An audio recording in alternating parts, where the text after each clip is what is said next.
तो चलिए आज हम बड़ा ही इम्पोर्टेंट विषय वस्तु डिस्कस करेंगे।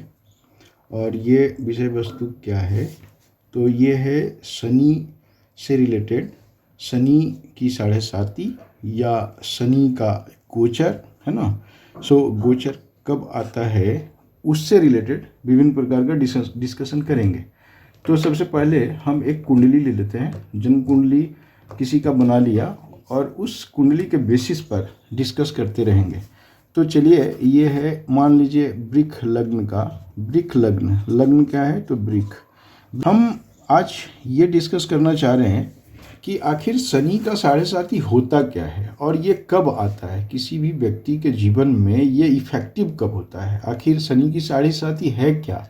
शनि की साढ़े साती से रिलेटेड विभिन्न प्रकार का जो डिस्कशन है, इससे रिलेटेड हम इसको एक्सप्लेन करेंगे और डिटेल्ड में करेंगे और उसका प्रभाव क्या होता है वो सब हम आज इसमें बताएंगे। तो चूँकि शनि कहने से ही, है ना, इस तरह का बोध होता है कि चलो शनि बहुत बड़ा डेंजरस सिचुएशन आ गया, और इस डेंजरस सिचुएशन कब आया, क्यों आया, किसके कुंडली में कब आता है, और आप लोग हैं तो आपका सभी का कुंडली विभिन्न प्रकार का है, तो किसके साथ कब क्या होगा। ये इम्पोर्टेंट विषय है और इसको समझने के लिए सबसे पहले हमें समझना होगा कि चंद्रमा कहाँ है ना। किसी भी कुंडली में चंद्रमा कहाँ है, तो चंद्रमा मान लीजिए ये पंचम भाव में है। हम कुंडली में, इस कुंडली में रख ही देते हैं, सभी ग्रह को स्थापित कर देते हैं कि जैसे बुध, बृहस्पति और शुक्र इस भाव में रख दिया, मंगल यहाँ रख दिया, है ना। यहाँ पर राहु और सूर्य, यहाँ पर शनि और केतु। अब देखिए, ये जन्म कुंडली है ना। इस जन्म कुंडली से इस शनि की साढ़े साती का क्या लेना देना है, क्या संबंध है, वो मैं डिस्कस कर रहा हूँ कि आखिर चंद्रमा यहाँ है, शनि यहाँ है, लेकिन क्या शनि की साढ़े साती का दोष है? तो नहीं, मैं बात कर रहा हूँ ये जो कुंडली है ये जन्म कुंडली है ना, जन्म कुंडली है और इसका भी बहुत बड़ा प्रभाव होता है जीवन में। लेकिन साढ़े साती से रिलेटेड क्या है वो डिस्कस करते हैं। तो चलिए, हम बात करने जा रहे हैं कि शनि की साढ़े साती का जो गोचर फल होता है, गोचर का विचार में सबसे विशेषता शनि की ही होती है ना। और शनि का ऐसा समझ लीजिए कि साधारण फल के अतिरिक्त शनि गोचर के दो नियम हैं। तो शनि के गोचर, अब जैसे अभी पूरा पता है लोगों को कि कुंभ राशि में शनि है, राइट। इस तरह से अगर गोचर की बात करें तो गोचर का जो विभाग है ना, गोचर का दो विभाग है ना। शनि के गोचर का क्या है तो दो टाइप का है, वो क्या क्या है। अब एक हम लोग बात करते हैं साढ़े साती, जो हम लोग यहाँ पर डिस्कस कर रखे हैं, है ना, साढ़े साती। दूसरा जो होता है वो बोलते हैं कंटक, है ना। तो कंटक क्या है, वो कंटक का भी हम डिस्कशन करेंगे। पहले हम डिस्कस करते हैं, डिटेल्ड में करते हैं शनि की साढ़े साती से रिलेटेड, राइट। अब समझिए कि ये होता क्या है। तो होता ये है कि बड़ा ही सिंपल सा कहानी है कि चंद्र कुंडली में या चंद्रमा जहाँ भी हो, जैसे मान लीजिए ये वृक्ष लग्न का है ना, दूसरा नंबर यहाँ पर है, लग्न स्थान में दूसरा नंबर है, मतलब वृष लग्न का ये जन्म कुंडली है, राइट। तो अब क्या होता है कि चंद्र 2.5 साल रहता है एक घर में। क्या कितना रहता है? 2.5 साल रहता है एक घर में। कितना होता है तो 2.5 साल, 2.5 साल का मतलब है कि 2.5 ईयर्स, है ना, साल रहता है, एक भाव में रहता है ना। ये कौन सा भाव में रहेगा तो किसी भी भाव में रहेगा। अब क्या होता है कि चूंकि ये टोटल 12 भाव है, तो 12 भाव में वो इंटू 12 हम कर देते हैं, तो ये टोटल कितना हो जाएगा 30 साल, है ना। ये 30 साल में क्या करता है कि ये घूमते रहता है, 2.5 साल हर एक भाव में रहेगा, मतलब हर एक राशि में 2.5 साल रहता है। तो मान लीजिए कि अभी कुंभ राशि में है, तो मेष, वृष, मिथुन, कर्क, सिंह, कन्या, वृश्चिक, धनु, मकर, कुंभ। कुंभ मतलब गोचर का जो है अभी वो गोचर का जो शनि है वो कुंभ में है, राइट। यहाँ पर जब प्रवेश किया उससे वो 2.5 साल इस घर में रहेगा। फिर नेक्स्ट वो 2.5 साल के बाद दूसरे घर में जाएगा। तो इसी तरह से वो घूमता रहेगा 2.5 साल, और एक राउंड वो घुमा देगा कितने साल में, तो ये 30 साल में। अब चलिए बात यह है कि आखिर होगा क्या इस जन्म कुंडली में, जब मतलब 7.5 की बात करेंगे तो वो कब आएगा, तो कब आएगा, सो ये इम्पोर्टेंट बात है। देखिए चंद्रमा जिस राशि में बैठा है ना, चंद्रमा जिस भाव में बैठा है, तो भाव क्या है, यहाँ पंचम भाव है लेकिन राशि कन्या है, राइट। सो अब क्या है कि जब ये घूमता हुआ 2.5 साल करके, और ये घूमता हुआ जब चंद्रमा से द्वादश भाव में आएगा, मतलब इस भाव में, चंद्रमा तो ये है ना, इस भाव में बैठा है, तो ये पहला भाव हो गया, पहला दूसरा ऐसे कंटिन्यू होगा। तो जब द्वादश में आएगा नंबर 1, जब उस चंद्रमा के घर में आएगा नंबर 2, और जब चंद्रमा से दूसरा घर में आएगा मतलब नंबर 3, तो ये क्या होगा कि 2.5 साल सभी भाव में रहेगा। तो क्या होगा कि 2.5 साल और इंटू ये 3 भाव है 3, तो ये मिलकर क्या हो गया 7.5 साल, 7.5, ये क्या हो गया, ये साल, इतना साल रहता है किसी भी जातक के कुंडली में। तो 2.5 साल एक भाव में रहेगा, है ना, जैसे सिंह राशि में 2.5 साल रहेगा, फिर कन्या में रहेगा, फिर तुला में जाएगा 2.5 साल, तो ये 2.5 प्लस 2.5 प्लस 2.5 ये मिलाकर 7.5 साल ऐसे जातक के भाव में रहेगा। अब चलिए, ये तो चूंकि इम्पोर्टेंट बात है ये कि अब इसको समझना था कि आखिर ये होता क्या है ना। अब इससे रिलेटेड जो विचार है वो हम डिस्कस करते हैं।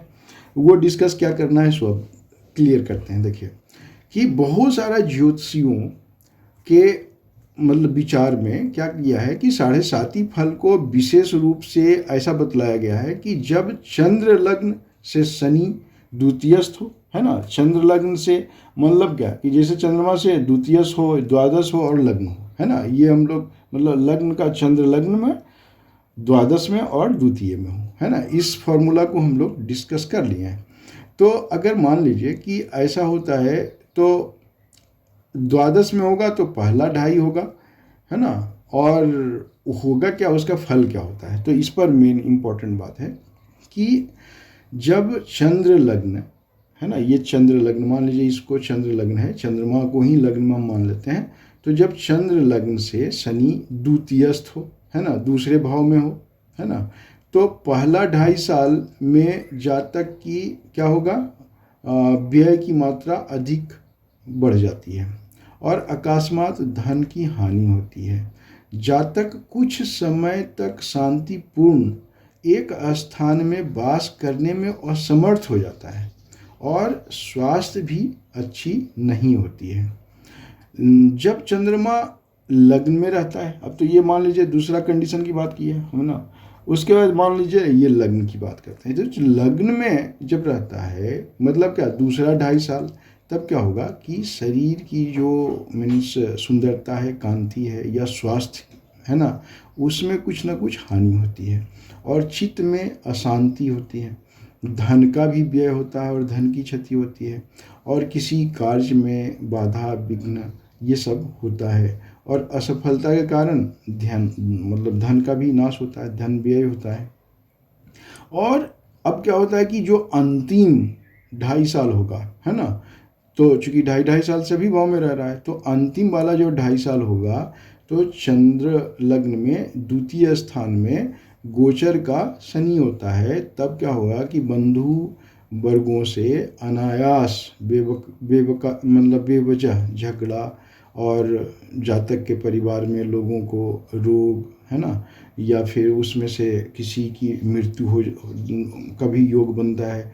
तो 7.5 दीर्घजीवी मनुष्य के मतलब जो ज़्यादा, अब यहाँ पर एक चीज़ और डिस्क्लेमर हम आपको देना चाहते हैं कि जैसे शनि का क्या होता है कि दोनों तरह का मतलब मार्ग होता है ना, एक बकरी भी होता है ना, तो बकरी मतलब उल्टा चलना, तो अगर बकरी चलेगा तो इधर से फिर से घूमना शुरू कर देगा, है ना। लेकिन सपोज मान लीजिए कि इधर से हम लोग काउंटिंग करते हैं कि घूम रहा है, घूमते हुए यहाँ सिंह पर आया और सिंह में रहा और मान लीजिए कन्या राशि में भी गया और उसके बाद क्या होगा कि बकरी हो जाता है बाई दी वे, संयोग से कभी भी उसका देखना होता है पंचांग में कि कब बकरी हुआ। तो उस कंडीशन में क्या होगा कि ये जो 2.5 साल है ना उससे ज़्यादा हो जाएगा। तो ये भी एक मीन्स नियम है। दूसरा क्या है कि बकरी जब होगा तो उल्टा चलेगा, और जब अपने मार्ग में चलेगा तो अपना मार्गी होगा, तो इस तरह से ऐसा चलेगा, है ना। तो ये भी बताना जरूरी था। अब क्या है कि इन तीनों का जो मैं भाव का बात कर रहा था, तो अब क्या है कि पहला ये भी हुआ। अब क्या है कि 2.5 साल मतलब जब अंतिम आता है तो विभिन्न प्रकार का, जैसा कि हम डिस्कस कर रखे हैं, ये होता है। लेकिन अब सोचने वाली बात है कि मान लीजिए कि जन्म कुंडली के हिसाब से ज्योतिष शास्त्र में जो विंशोत्तर महादशा है वो बोलता है कि उस ज़माने में जब ज्योतिष का टाइम होता था, इनिशियल टाइम, तो उस समय जो फार्मूला सेट हुआ वो विंशोत्तरीय दशा में क्या है कि 120 साल का मतलब एक चक्र माना गया है। जन्म कुंडली में आयु माना जाता है मनुष्य का। लेकिन छोड़िए, अब वो ज़माना अभी नहीं है। अभी मान लीजिए कि कोई व्यक्ति 90 ईयर्स जीता है ना, 90 ईयर्स जीता है, या मान लीजिए 60 ईयर्स जीता है ना। तो क्या है कि ऐसा भी हो सकता है कि किसी के जीवन में दो बार क्या शनि की 7.5 आ जाए। क्यों? इसलिए कि ये तो चूंकि मूव कर रहा है ना 2.5 साल, और ये पूरा एक बार कंप्लीट करने में 30 साल लगाएगा। तो 30 साल लगाएगा, मान लीजिए बचपन के अवस्था में, फिर वो घूमते घूमते नेक्स्ट जो 30 ईयर्स होगा, 30 साल के बाद फिर वो दोबारा आ जाएगा। फिर तब तक ये जो भी होगा वो व्यक्ति जवान होगा। उसके बाद क्या होगा कि बुढ़ापा के टाइम में भी वो फिर घूमते हुए, अगर संयोग है कि मान लीजिए उतना अगर जीता है लोग, तो फिर तीसरा बार भी आ सकता है। तो अब कहानी यह है कि शनि की 7.5 अगर कोई व्यक्ति ज़्यादा उम्र का है तो वो 3 बार भी आ सकता है ना। तो 30 साल वाला कंसेप्ट वो आपको मालूम हो गया, है ना। उसी तरह से कि अब ये समझ लीजिए कि जैसे बचपन है, तो बचपन के टाइम में अगर व्यक्ति के मतलब 7.5 आता है, किसी भी जातक के कुंडली में गोचर का जब 7.5 आता है, तो उस समय थोड़ा आक्रामक होगा। क्यों? कि कोई भी जातक वो बच्चा होता है ना, उस समय वो परेशान ज़्यादा कर सकता है, मतलब शनि ज़्यादा परेशान कर सकता है। लेकिन वही जातक अगर मान लीजिए कि उसका उम्र सेकेंड राउंड में शनि का गोचर उसमें के जीवन में आ रहा है, तो उसका वेग बहुत ही धीमा हो जाता है। क्यों? कि कभी कभी तो दुख तो अवश्य होता है, लेकिन क्या होता है कि हकीकत ये है कि उतना हानि नहीं कर पाता है, क्योंकि वो व्यक्ति भी यंग होता है, कर्मठ होता है, जवानी में कुछ ज़्यादा काम करने लायक होता है, इसलिए उसका परिहार भी कुछ होने जैसा माना गया है ज्योतिष शास्त्र में। लेकिन वही अगर मान लीजिए अंतिम 7.5 हो, तो वो क्या है कि उस समय व्यक्ति का शरीर जर्जर हो जाता है, बुढ़ापा हो जाता है ना। और 90 ईयर्स में क्या है कि ये सोचने वाली बात है कि अवस्था जब जर्जर होगा तो उस समय वो प्रायः क्या होता है कि मृत्यु तुल्य कष्ट देता है, या मृत्यु को ही बुलावा लेकर के ये शनि की 7.5 आता है, और जातक भाग्यवश ही इस 7.5 को टप पाता है, मतलब उसको पार कर पाता है। तो ये जो विचार है ये शनि की 7.5 से रिलेटेड ये समझने वाली बात है।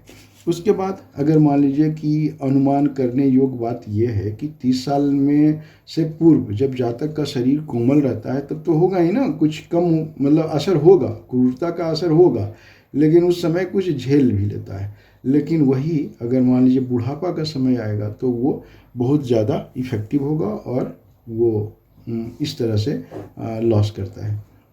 अब चलिए, हम बात कर रहे थे 7.5 क्या होता है, इस पर डिस्कशन हो गया। अब ये जो कंटक है ना, कंटक की भी बात थोड़ा कर लें हम। तो कंटक उसको कहते हैं कि जब गोचर, है ना, कंटक क्या हो गया कि जब गोचर क्या है कि गोचर जब आता है तो वो क्या है कि चंद्रमा जिस घर में बैठा है ना, चंद्रमा जिस भाव में बैठा है, जैसे मान लीजिए यहाँ पर बैठा है, तो चंद्रमा से क्या जो 4, 7 और 10वां भाव होता है ना, इस भाव में जब शनि का गोचर आता है तो उसको कंटक योग बोलते हैं, है ना।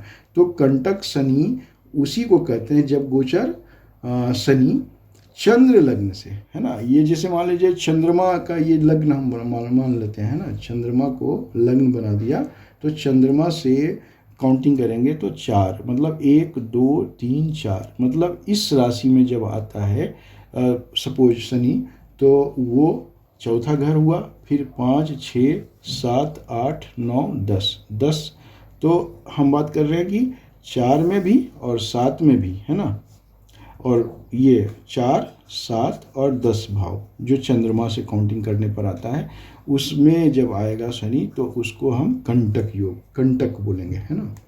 तो अब ये कंटक का इस तरह का है कि जैसे मान लीजिए कि साधारण रूप से कंटक शनि मानसिक दुख की वृद्धि करता है, जीवन को अव्यवस्थित बनाता है, और इस कारण विभिन्न प्रकार का दुख का भी सामना करवाता है।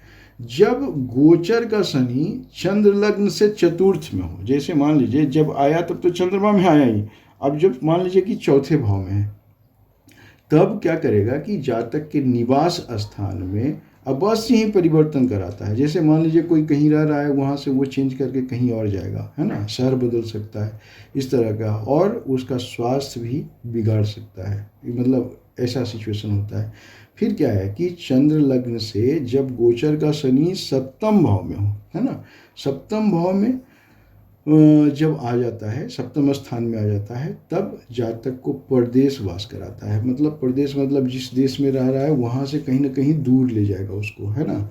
और यदि वह सप्तम स्थान पर चर का हो, तब तो यह अवश्य है, मतलब चर राशि समझ रहे हैं, राशि भी 3 प्रकार का होता है, चर स्थिर द्विस्वभाव।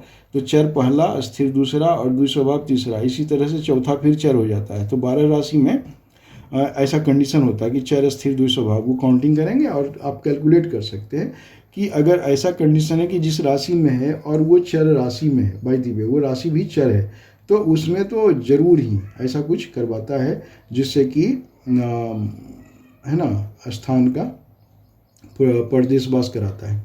और सप्तम स्थान पर चर राशि का होना तो बिल्कुल एक फॉर्मूला देता है कि ये इफेक्टिव जरूर होगा।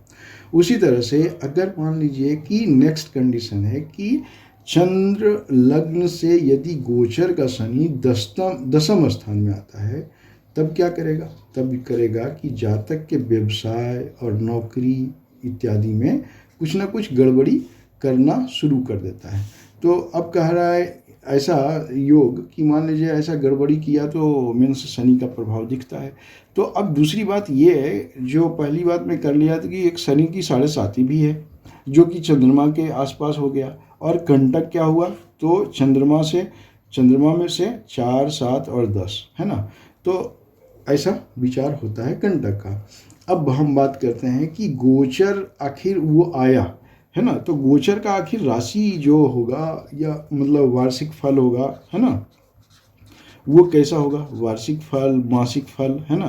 तो वार्षिक फल को ऐसे समझिए कि ये बड़ा ही इफ़ेक्टिव चीज़ है और बड़ा ही मतलब बारीकी से समझने वाली बात है, और फुल्ली कॉन्फिडेंस के आप साथ समझिए आप कि गोचर के अनुसार वार्षिक फल और लगभग 1 वर्ष का फल शनि बृहस्पति, है ना, शनि बृहस्पति और राहु, देखिए ये तीनों जो है ना, ये शीघ्रगामी नहीं कहा गया है, ये बड़ा मीन्स लेजी होते हैं, मतलब स्लो एंड स्टडी, है ना, ये चलते हैं।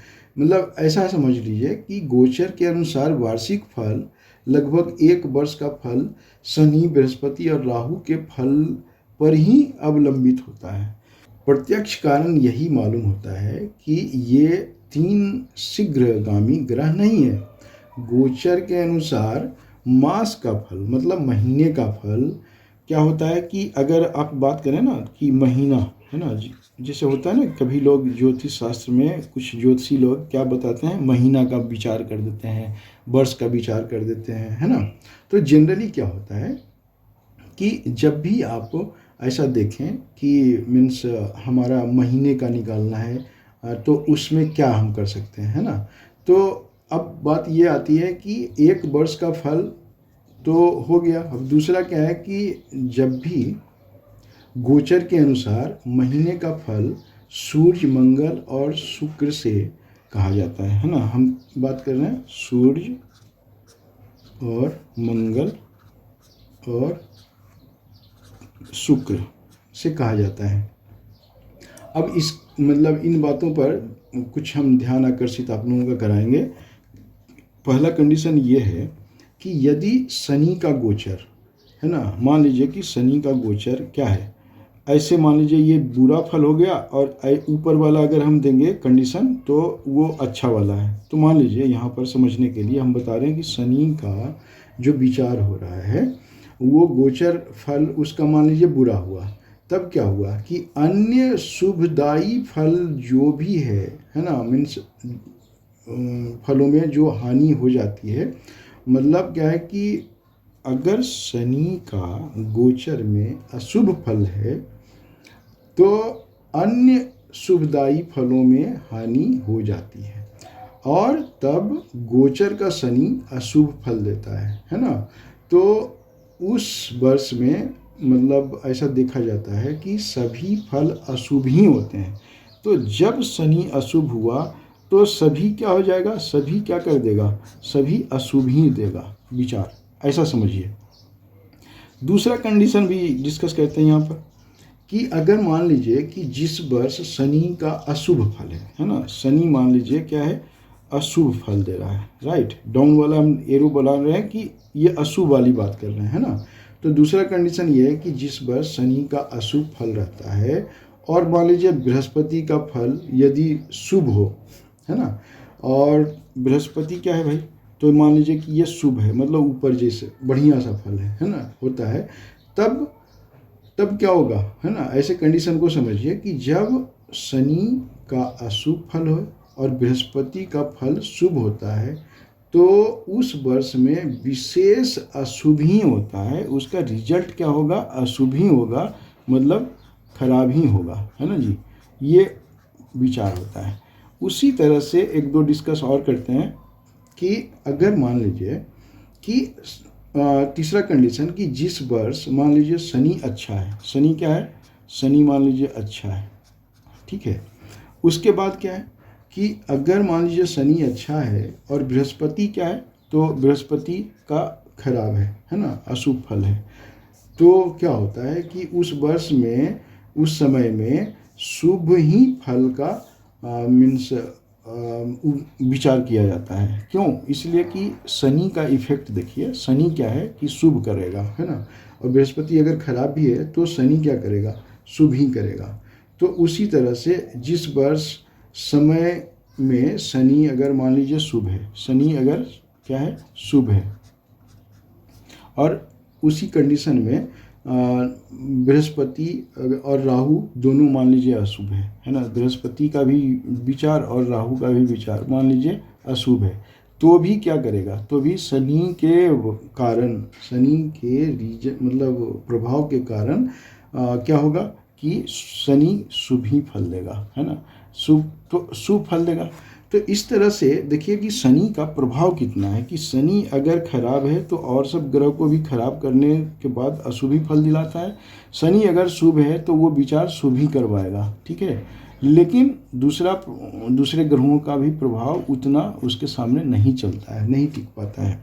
तो इस तरह से और भी हम ये बताना चाहेंगे कि अगर मान लीजिए कि जिस वर्ष या जिस समय में शनि शुभ फल देता है और यदि बृहस्पति और राहु भी शुभ फल देता है तो सब प्रकार से क्या होगा कि शुभ ही शुभ हो जाता है। क्यों, चूँकि शनि अकेले भी शुभ है तो भी बढ़िया फल देगा, बृहस्पति भी है अगर मान लीजिए शुभ, तब तो बात ही क्या करना है, सब तो शुभ ही होगा, राहु भी मान लीजिए अच्छा है तो सब शुभ ही देगा। सो ये कंडीशन इस तरह से समझना चाहिए कि प्रभाव क्या है ना इसका। अब यदि मान लीजिए कि वर्ष का फल उत्तम हो और मास का फल निकृष्ट हो, यहाँ भी ये भी समझना होता है कि अगर मान लीजिए कि ये जैसे हम वार्षिक फल बोले और महीने का, है ना, तो ऐसा समझिए कि वर्ष का फल मान लीजिए उत्तम है और मास का फल खराब है ना, तब क्या होगा कि चूँकि अब ये बात आती है कि शनि स्लो चलता है, धीरे धीरे चलता है, तो फल क्या होगा कि उत्तम ही होगा। क्यों, इसलिए होगा कि चूँकि ये जो वर्ष का फल बढ़िया था और मास का फल निकृष्ट था, तो उस मास में फल उत्तम ही होगा, है ना, ऐसा समझना चाहिए। दूसरा कंडीशन है यदि कि वर्ष का फल खराब है और महीने का फल उत्तम है, मतलब बढ़िया है, तो महीना में जो फल नहीं के जैसा ही होगा, मतलब अच्छा फल बिल्कुल नहीं दिखेगा उत्तम होने के बावजूद। और नेक्स्ट कंडीशन है कि यदि वर्ष का फल उत्तम हो और किसी माह का भी फल उत्तम हो, तो उस मास में समस्त फल का उदय अच्छा होता है। तो इस तरह से हम लोग डिस्कस किए शनि की साढ़े साती का विश्लेषण। अब आप लोग समझ पाते होंगे, अब आप लोग अच्छी तरह से समझ पाते होंगे कि आपके जन्म कुंडली में शनि का साढ़े साती कब आएगा, शनि का कंटक कब आएगा। शनि का साढ़े साती कब आएगा ये आप समझ चुके हैं, शनि का कंटक कब आएगा वो भी आप समझ चुके हैं। इस तरह से और भी डिस्कशन करते चलेंगे। आप प्लीज़ सब्सक्राइब कीजिए और सब्सक्राइब करते रहिए, सब्सक्राइब करना मत भूलिए। इस तरह से और भी व्यूअर्स बढ़ाइए। धन्यवाद।